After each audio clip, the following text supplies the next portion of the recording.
ادنى نقطه جابها الذهب في جلسات الاسبوع اللي فات كانت 3201، وراح طالع من 3201 اربع وخميس وجمعه والاثنين والنهارده الثلاث، وصل الى 3387، يعني طلع حوالي 186 دولار. وده بسبب ثلاث حاجات.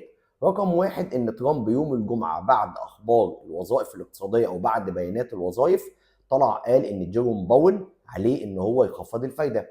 رقم اتنين، امبارح برضو ترامب قال ان هو الافلام المصنعه خارج امريكا هتفرض عليها نسبه واردات بنسبه 100%. رقم ثلاثة، المنتجات الصيدلانيه هيفرض عليها برضو نسبه 100%. هنا ترامب بيحاول يسيع شويه، بعد ما كان بيفرض على الدول ساب بقى الدول والصين واوروبا وكندا والكلام ده، وبدا يركز بقى ايه على منتج منتج.